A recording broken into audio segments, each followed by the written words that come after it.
Now let's talk about the characteristics of ionic compounds. देखिए अभी हमने आयनिक कंपाउंड्स डिस्कस किए, अब हम डिस्कस करते हैं कैरेक्टरिस्टिक्स ऑफ आयनिक कंपाउंड्स की, क्या इनकी कैरेक्टरिस्टिक्स हैं, क्या इनके मेन फीचर्स हैं। सो कैरेक्टरिस्टिक्स ऑफ आयनिक कंपाउंड्स। उससे पहले अगर कभी आपसे पूछ लिया जाए कि which of the following property doesn't reflect ionic compounds, is not correct about ionic compounds या आयनिक बॉन्ड, ध्यान रखिएगा आयनिक बॉन्ड ना नॉन डायरेक्शनल होता है।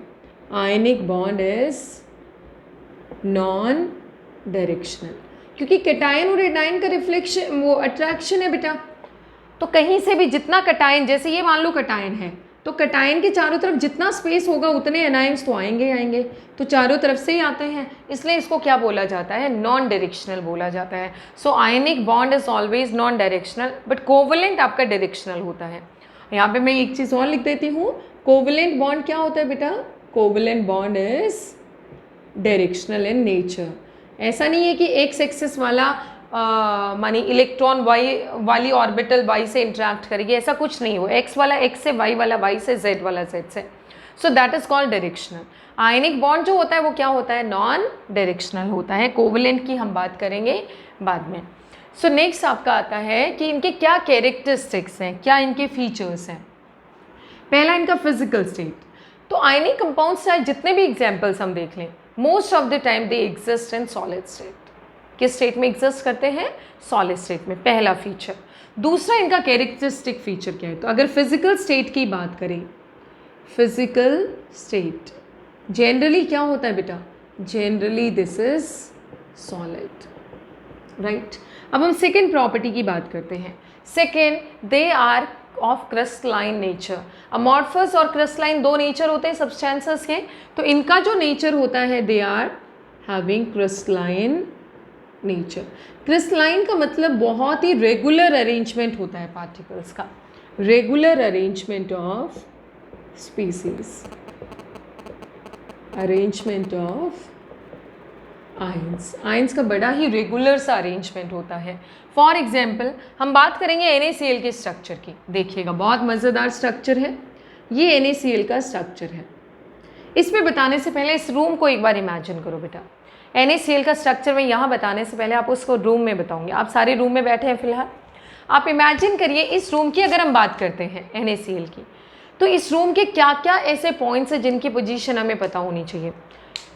जैसे ये वाला पॉइंट है, कॉर्नर्स है इस रूम में, कितने कॉर्नर्स है टोटल आप काउंट करोगे, 1 2 3 4 5 6 7 8, 8 कॉर्नर्स है। कॉर्नर्स समझ गए आप सारे। ये एक फेस है, ऐसे इस रूम में कितने फेसेस हैं, 1 2 3 4 5 एंड 6। देखो 1, एक इसके सामने वाला 2, ऊपर वाला 3, नीचे वाला 4, लेफ्ट राइट, 6 फेसेस हैं। तो सारे फेसेस के क्या है, फेस सेंटर्स हैं, ठीक है। ये जो इनके कॉर्नर से कॉर्नर जो मिले हुए हैं, इनको क्या बोलते हैं, एजेस। इनको क्या बोलते हैं बेटा, एजेस। तो टोटल कितने एजेस हैं, 12। एजेस कितने हैं, 12। Corners 8, faces 6। तो फेस 6 है, तो फेस के सेंटर, ये वाला एक फेस का सेंटर है यहाँ पे, तो फेसेस के सेंटर भी 6 हो गए। एजेस 12 है, तो एज के सेंटर भी 12 हो गए, और एक पूरा इस रूम का सेंटर यानी कि बॉडी का सेंटर। ये पोजीशंस आपको पता होनी चाहिए, ठीक है। अब हम इसका 3D क्रिस्टलाइन नेचर देखते हैं, तो NaCl का स्ट्रक्चर हमें पता होना चाहिए किस तरीके से होता है। देखिए मैं ड्रॉ करती हूँ यहाँ पे, this is 1 crystal unit, unit cell इसको बोलते हैं। देखो जितने भी मेरे रेड से डॉट्स होंगे, रेड वाले रिप्रेजेंट करेंगे बेटा Cl को। Cl देखो NaCl में क्या क्या है, Na पॉजिटिव है और Cl नेगेटिव है, ठीक है। Cl negative, C for corner, तो जितने भी कॉर्नर्स हैं उन पे क्या है बेटा, Cl negative. C for chloride, C for corners, तो 8 कॉर्नर्स पे Cl नेगेटिव आ गया। उसके अलावा कॉर्नर्स के अलावा ये कहाँ पे प्रेजेंट है, जितने भी फेसेस हैं, अब जैसे ये एक फेस है, इस फेस का सेंटर, इस फेस का सेंटर, इस फेस का सेंटर, ये इस बैक वाले का, ये इस फ्रंट वाले का, और ये नीचे वाले का, जितने भी फेसेस हैं उनके सेंटर पे भी कौन है, Cl है। तो ये तो हो गया Cl नेगेटिव। अब Na पॉजिटिव की बात आती है कि Na पॉजिटिव कहाँ कहाँ प्रेजेंट है। Na पॉजिटिव की पोजीशन देखो, जितने भी एज सेंटर हैं ये सारे एज सेंटर्स हो गए। तो एज सेंटर्स पे क्या है बेटा, Na पॉजिटिव। बन गए एजेस के सेंटर, काउंट कर लेते हैं, 12 होना चाहिए, 1 2 3 4, 1 2 3 4, 1 2 1 2, ठीक है। 14 नहीं सॉरी 12 आ गया है। और एक है बॉडी सेंटर पे, एक कहाँ पे प्रेजेंट है, बॉडी के सेंटर पे। अब हम इनको ज्वाइन करते हैं एक बार, लेट्स ज्वाइन है। देखो ज्वाइन करने के लिए ब्लैक ही यूज़ कर लेते हैं। ये ज्वाइन किया इसको, ये इसको ज्वाइन कर दिया,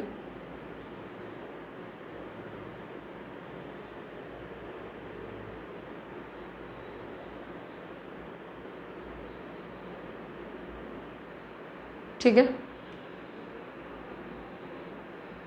इनको ज्वाइन कर दिया।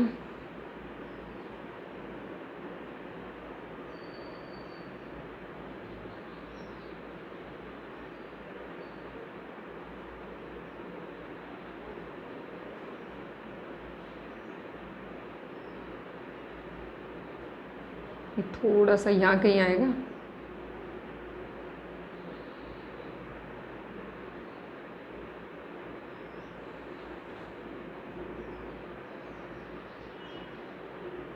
आप ऐसे ड्रॉ करेंगे। तो इस तरीके से अगर हम देखें तो देखो हर उसमें ये वाला एक क्यूब बनेगा, एक फ्रंट में एक बैक में, 1 2 3 4 5 6 7 और 8, ये इसको ज्वाइन कर दें और इसको ज्वाइन कर ही रखा है। तो टोटल मिला के कितने क्यूब्स बनेंगे बेटा, देखो अगर मैं इस पेन से ड्रॉ भी करूँ तो देखो ये वाला 1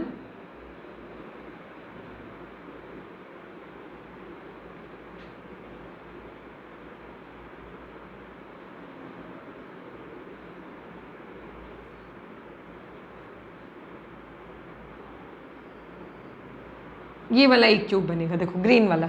सो दिस इज 1 क्यूब। ऐसे इसके एक पीछे हैं 1 2 3 4 5 6 एंड 7 एंड 8। तो ये जो क्यूब्स बने हैं 8 क्यूब्स बने हैं। और अगर हम देखें पोजीशंस तो Na पॉजिटिव कहाँ कहाँ प्रेजेंट है, एज सेंटर्स, और दूसरा बॉडी सेंटर, बॉडी के सेंटर पे। Cl नेगेटिव कहाँ कहाँ प्रेजेंट है बेटा, कॉर्नर्स एंड फेस सेंटर। तो जितने भी ऐसे ऐसे छोटे छोटे यूनिट सेल्स हैं, NaCl का पूरा क्रिस्टल देखें तो ऐसे ही छोटे छोटे से यूनिट सेल्स हैं, और ऐसे पता नहीं कितने हज़ारों लाखों अरबों यूनिट सेल्स हैं जो एक छोटा सा क्रिस्टल बनाते हैं। तो ये वो स्मॉलेस्ट यूनिट है, जैसे हम घर बनाते हैं तो ईंट रिपीट कर करके, ब्रिक्स को रिपीट कर करके हम वॉल बनाते हैं, ऐसे ऐसे छोटे छोटे यूनिट सेल्स को रिपीट करके एक पूरा क्रिस्टल मिलता है। So this is the unit cell of NaCl, this is called unit cell of NaCl। तो जितने भी यूनिट सेल्स हैं NaCl के, सब यूनिट सेल में सेम अरेंजमेंट है।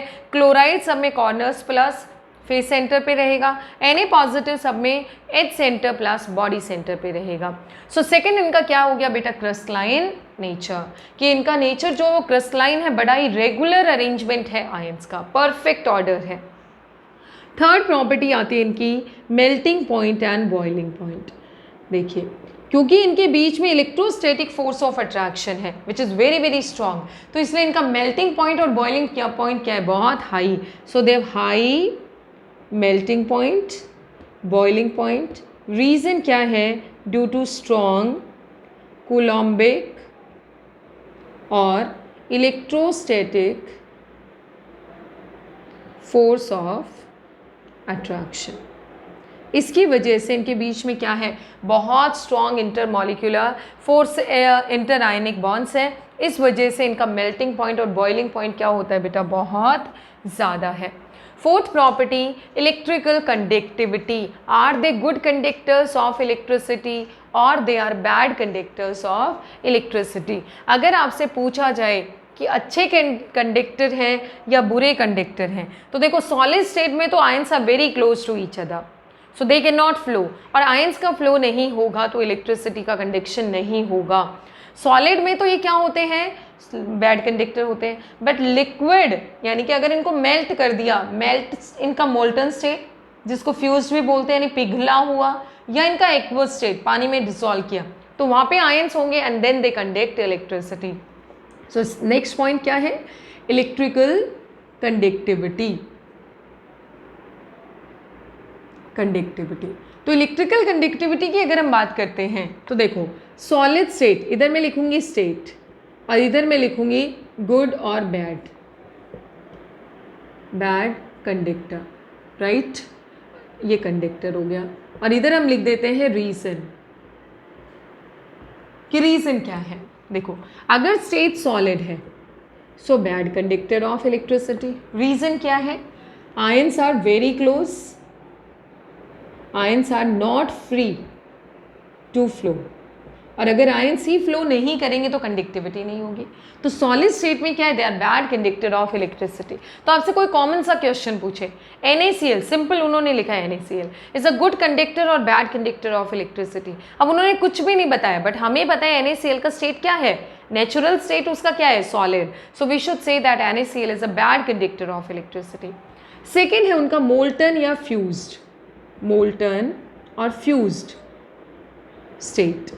तो मोल्टन या फ्यूज स्टेट की अगर हम बात करते हैं तो मोल्टन फ्यूज का मतलब बेटा पिघला हुआ, पिघला हुआ। तो पिघले हुए स्टेट में क्या है, क्योंकि पिघला माने लिक्विड हो चुके हैं तो थोड़े आयंस दूर जा चुके हैं, दूर जा चुके हैं इसका मतलब आयंस है वहां पे। सो that is a good conductor of electricity. Good conductor क्यों है, because ions can flow, ions flow कर सकते हैं। देखो कंडक्टिविटी दो ही रीजन से होती है, आइदर ड्यू टू चार्ज मानी आयंस और इलेक्ट्रॉन्स। अब यहाँ पे इलेक्ट्रॉन्स नहीं है बट आयंस है, तो आयंस भी चार्ज होते हैं। तो चार्ज होने की वजह से अगर इनका पिघला हुआ स्टेट लेते हैं, लिक्विड स्टेट लेते हैं, तो आयंस थोड़े दूर रहेंगे, और दूर रहेंगे तो they can conduct electricity in a better way. Next है आपका थर्ड, एक्वस स्टेट। एक्वस का मतलब क्या है बेटा, पानी में डाला हुआ, नमक को अगर पानी में डाल दिया तो that is always a good conductor of electricity. क्यों है, again there ions to flow, ions है अब भी फ्लो करने के लिए, so that is again a good conductor of electricity, right बेटा। सो ये हुआ इनका इलेक्ट्रिकल कंडक्टिविटी के बारे में। नेक्स्ट पॉइंट आता है कंडक्टिविटी, हमने देख लिया, ध्यान रखना इस चीज़ का, सॉलिड में बैड कंडक्टर है, मोल्टन फ्यूज या एक्वस स्टेट में they are good conductor. Next point is their solubility, कि वो किस में डिजॉल्व करते हैं, किस पर्टिकुलर सॉल्वेंट में वो डिजॉल्व करेंगे। So next point is their solubility. देखिए अगर हम बात करें इनके सॉल्युबिलिटी की, solubility, so they are highly soluble in water, highly soluble in water, right. Solvents अपने दो तरीके के होते हैं, पोलर और नॉन पोलर। वाटर जो है वो पोलर सॉल्वेंट है, पोलर सॉल्वेंट है, राइट। एंड इधर है वो अपना non polar solvents. Non polar solvent जैसे क्या क्या है बेटा, जैसे बेंजीन है, राइट, जैसे आप CCl4 है, CH2 है, all these are non polar solvents. तो इन सारे सॉल्वेंट्स में क्या होते हैं, ये इनसॉल्युबल होते हैं, बिल्कुल भी नहीं घुलते हैं। बट पोलर सॉल्वेंट्स में क्या करते हैं, डिसॉल्व कर जाते हैं। और पोलर में भी क्या होता है, तो वाटर है, जैसे सपोज करो NaCl आपने लिया बेटा, NaCl को मान लो सॉलिड है, आपने इसमें डाल दिया H2O, तो ये क्या बन जाता है, NaCl एक्वस, यानी पानी में घुल गया। और NaCl एक्वस को हम स्प्लिट करके ऐसे भी लिख सकते हैं, Na positive aqueous plus Cl negative aqueous. And if you remember when we talked about the interactions, then I've told you dipole ion interaction या ion dipole interaction। देखो Na पॉजिटिव को चारों तरफ से कौन घेर लेगा, H2O मॉलिक्यूल। H2O मॉलिक्यूल ये है आपका delta negative delta positive, right. तो अगर हम देखें इस पर पॉजिटिव चार्ज है तो इसकी तरफ कौन आएगा, इस तरीके से आएंगे, डेल्टा नेगेटिव डेल्टा पॉजिटिव, ऐसे वाटर मॉलिक्यूल्स अपने आप को अरेंज कर लेंगे। तो ये जब अरेंज करेंगे, और Cl नेगेटिव में क्या होगा बेटा, Cl नेगेटिव में H इधर रहेगा, O दूर रहेगा, H H O H H O and so on.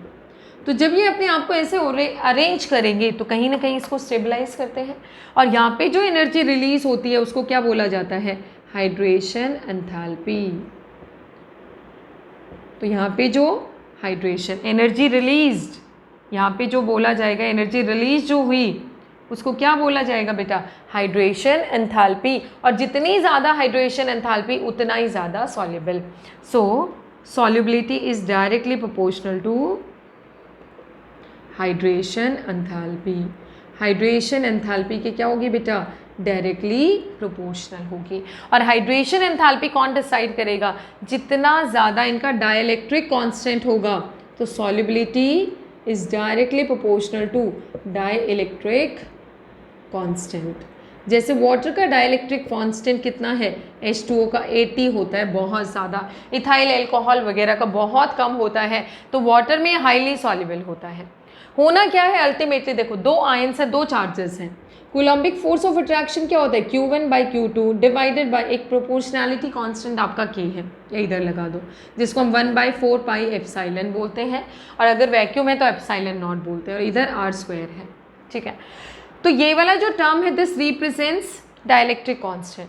तो जितना ज़्यादा ये वाला टर्म होगा उतना ही कम इनके बीच में फोर्स ऑफ अट्रैक्शन होगा। तो ये टर्म डाइलेक्ट्रिक कांस्टेंट को रिप्रेजेंट करता है। तो जितना ज़्यादा डाइलेक्ट्रिक कांस्टेंट उतना ही कम फोर्स ऑफ अट्रैक्शन, और जितना कम इनके बीच का फोर्स ऑफ अट्रैक्शन रहेगा उतना ही ज़्यादा घुलेंगे, राइट। तो solubility is always directly proportional to their dielectric constant. जितना ज़्यादा डाइलेक्ट्रिक कांस्टेंट उतना ही ज़्यादा क्या होगा इनका, उतना ही ज़्यादा सॉल्युबिलिटी होगी, राइट। नेक्स्ट आता है बेटा आयनिक रिएक्शंस, राइट। कि आयनिक कंपाउंड्स को जो रिएक्शंस होते हैं they very very fast reactions, वो क्या होते हैं? बहुत ज़्यादा फास्ट। और उसका रीज़न क्या है? कि वो जो रिएक्शंस हम कैरी करवाते हैं वाटर में करवाते हैं, वाटर में दे आर हाईली सॉल्युबल।